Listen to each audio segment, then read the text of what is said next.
with my Mel Jane Kitchens. I'm gonna make our dinner today with burritos, beef vegetables. So I'm gonna show you guys my ingredients for tonight for our dinner. Here's my beef. It's a 1/4. I have my seasoning mix taco, and I have also one egg, and I have a mixed vegetable. It's green peas and green beans and carrots with sweet corns. So that's it. It's a mix in the can. I bought that for the cans of Del Monte. So that's it. So I have my frying pan here. So I'm gonna start now. You see this? So what you're gonna do first, I'm gonna do is this ground beef that I have it. This only half a pound, guys. And then this is the problem with my frying pan, is always dancing. And here it is my, I'm gonna cook already. So I just cook my ground beef.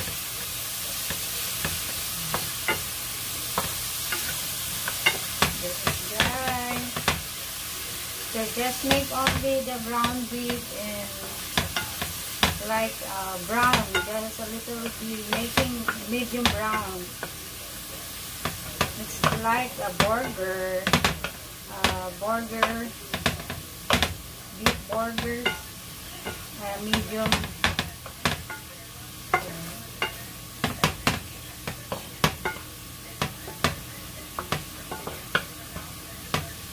So I just cook a little bit only, guys. So just for us, for dinner at home. So this is a simple. So you can make it at your home, at home. So easy only, guys. Hindi na ito mahirap kung sa atin sa Pilipinas. Kung pwede kayo dito magluto ng burrito sa atin. So para simple lang, guys, ang gawin niyo is bili lang kayo ng ground beef, just kahit 1/4 or 1/2. So ilagay niyo sa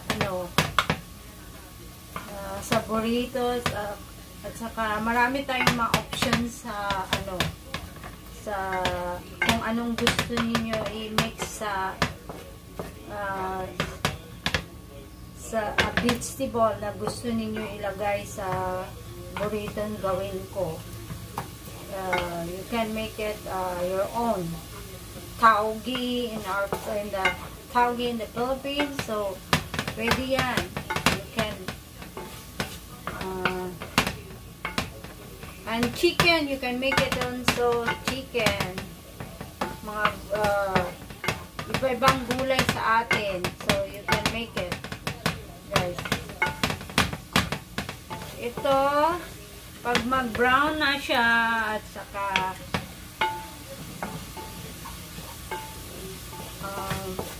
konti-konti nating ipa-brown, guys, ang making brown or ground beef.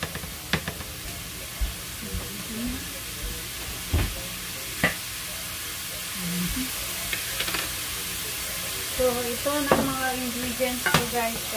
Simple lang ito para lang to sa pambahay. yung mga mamas, mother sa ano, oh, mga ina sa tahanan. So, pwede tayong gagawa dito para sustansya sa ating mga anak. Dali lang.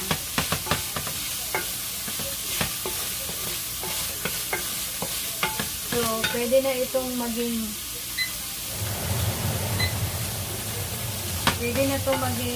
ano, yung sa mga ganito lang mga kabayan, ganito lang pangluto sa burritos. Siguro meron tayong wrapper doon sa ano, pwede natin gawin ito. Yung na bread, patty bread sa ano, sa mga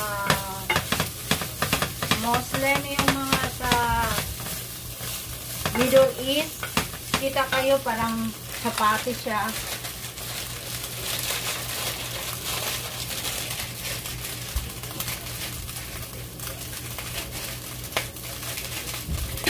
Ito po ang ano guys, yung burritos dito.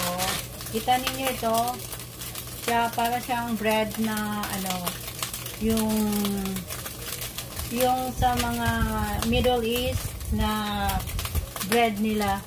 Yan tawag dito ano, tortillas bread.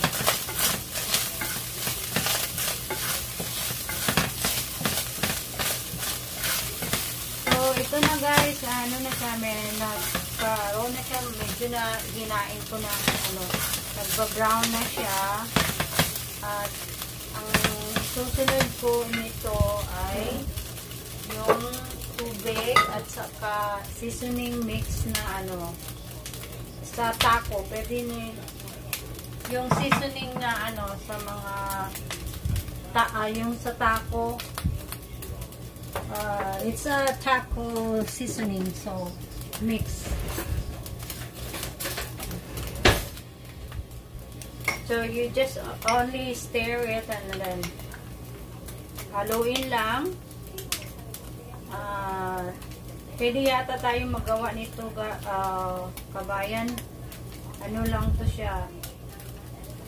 Meron tayong maraming seasoning sa ano sa Pilipinas. Pwede natin tong ano lang. Medyo ianghang lang natin.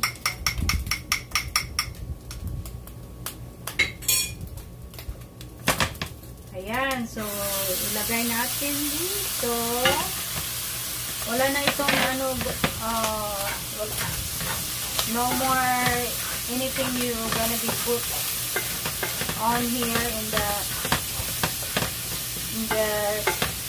skillet pan. So just only mix it because it's a seasoning mix. So ano na siya, it's already mixed and the ingredients, so completed ingredients already this. And so mga kabayan, so meron tayong mga seasoning doon sa ating mga ginisa, yung mga ganyan. Pwede at lalagyan lang natin ng maanghang na powder, mga turmeric, yung mga ano pa ba, yung sa mga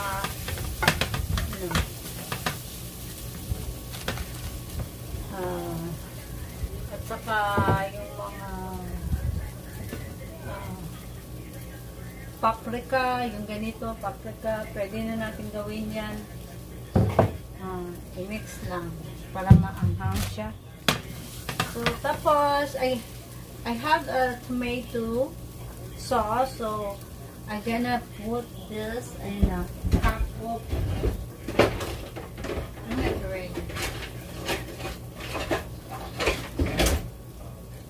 I'm gonna put this in a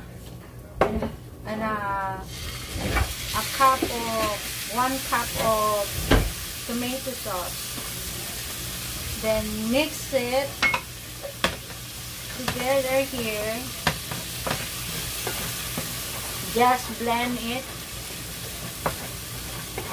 stir and nicely.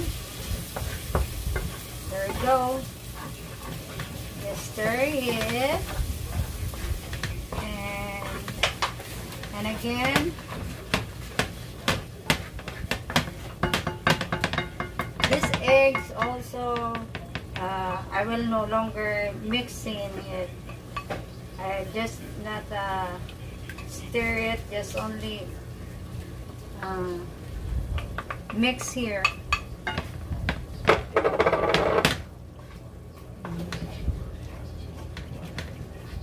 Parang masarap ang lasa. So, lalagyan ko ng egg para medyo dumadry siya. Konti, sticky dry. Like this.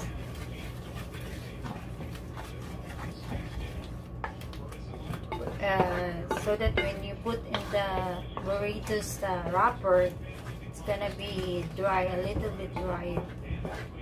So, not watery.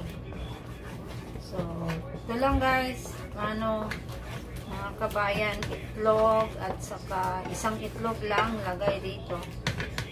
So, you stir only, mix lang natin.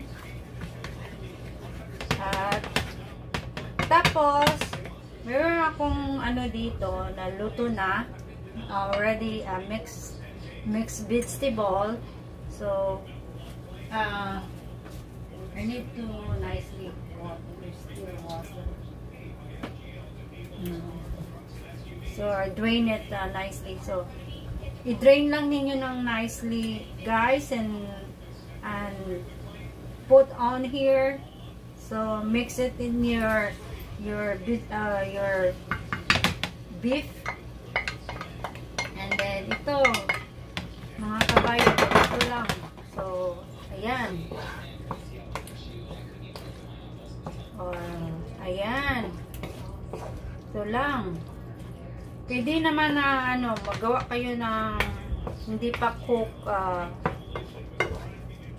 lang ninyo siya, medyo i-boil lang ninyo yung vegetable. Tapos yan, or gusto nyo gisahin ninyo yung vegetable bago lagyan ng mga sauce at saka lutuin mo muna. So, yung green peas. Pero, ito easy to, madali lang, so bilis na dinner. So, dali lang. It's easy na dinner. You can grab quickly. So, here you go, guys. It's already done. I don't need any more. This already this. So, we're gonna put on the plate so I can make it roll it in. So we're gonna put on here to separate it. So ayan, luto na yan. So we're gonna be separate. So that I can roll it in the burritos wrapper. So, ayan. Ayan. You can make also without you can make also without the tomato sauce, just a dry if you want it. So, and chicken, you can make it a chicken, guys. That's good for if you also want the chicken, burritos chicken. So ito what I make it. This is what I make it. This is what I make it, guys. So you see this. So after this, I separate it. So I put this in the wrapper, then I roll it. So I show you how to roll it.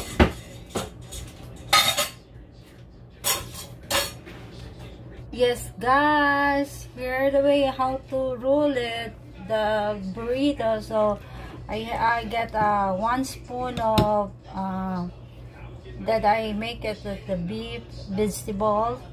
that I make it for my mixing for my burritos vegetables. So this is the way how to roll it, guys. Just fold it and roll it.